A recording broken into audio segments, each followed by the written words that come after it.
Para sa iyo. May mga araw na pakiramdam ko ay nagsimula ako sa isang kwento. Hindi ko alam kung matatapos ko ba. Parang naglakad ako sa isang landas na puno ng pagdududa. Mga boses sa paligid na nagsasabing baka hindi ko kaya, baka hindi ako sapat, baka hindi ito para sa akin.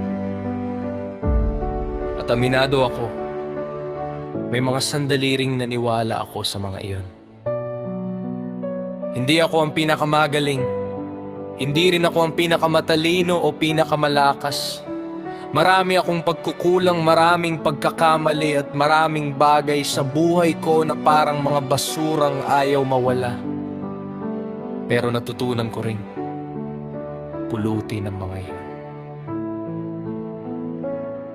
Hindi para ikahiya, kundi para tanggapin na bahagi yun ng kung sino ako.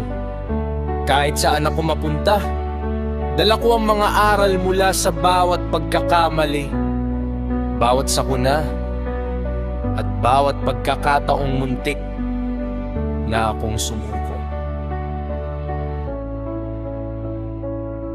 At alam mo ba kung ano ang pinakakakaiba sa lahat? Ang mga pintuang dati ay sarado para sa akin ay unti-unting nagbubukas.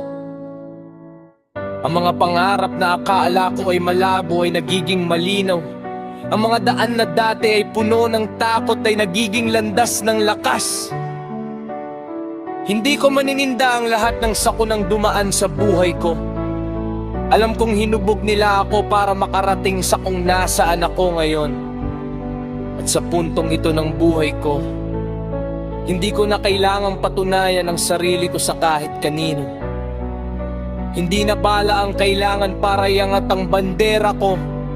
Hindi ko kailangang makipaglaban sa paraang sisira sa akin.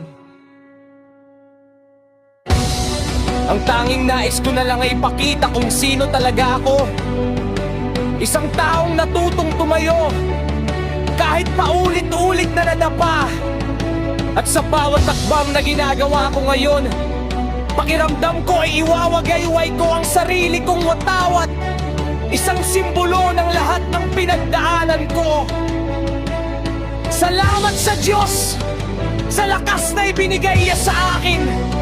At sa mga taong naniwala kahit noong hindi pa ako sigurado sa sarili ko. At kung may isang bagay man akong gustong ipaalala sa iyo, ito iyon. Huwag mong hayaang sabihin ng mundo kung sino ka dapat maging. Huwag mong hayaang takpan ng ingay ng iba ang tinig ng sarili mong pangarap.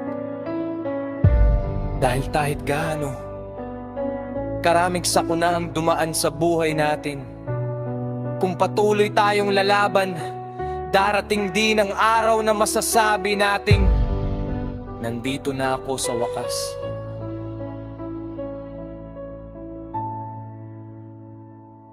Mula sa pusong hindi na natatakot, iwagayway ang sariling watawat.